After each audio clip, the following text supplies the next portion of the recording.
صبحت به خیر آقای من، آقای دلتنگی. صبحت به خیر آقای من، آقای تنهایی.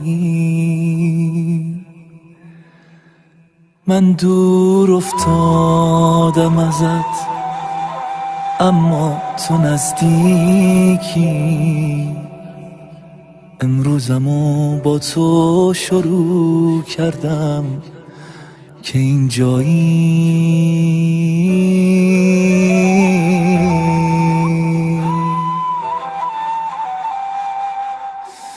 گناه من به انتظار تو نشست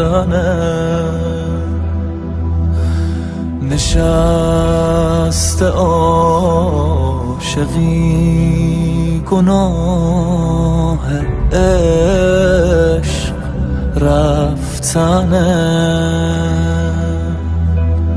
اگر که دل خوشی به من گناه از تو نیست.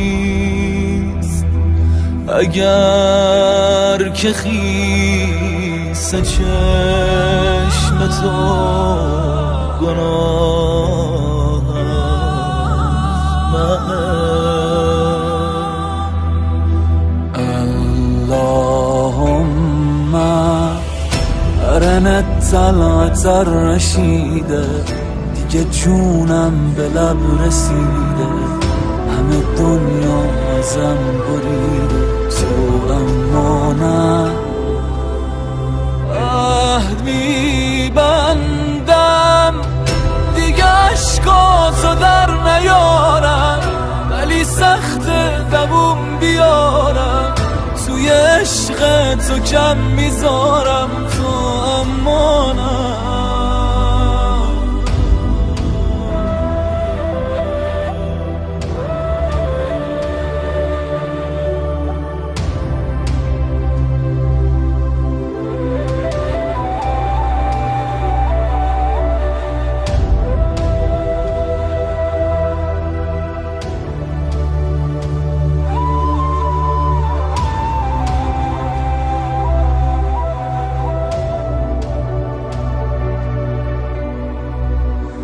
تو هفته ای 2 بار گریه می کنی برام.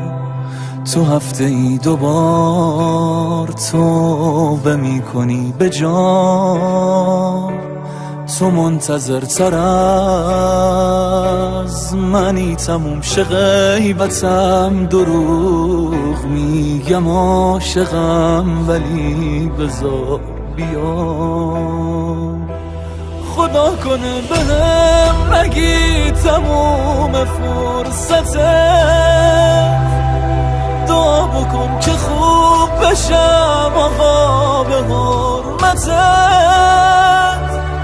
یه کاری کن که من نشم دلیل گریه هات. یه کاری کن نشم دلیل طول غیبتت.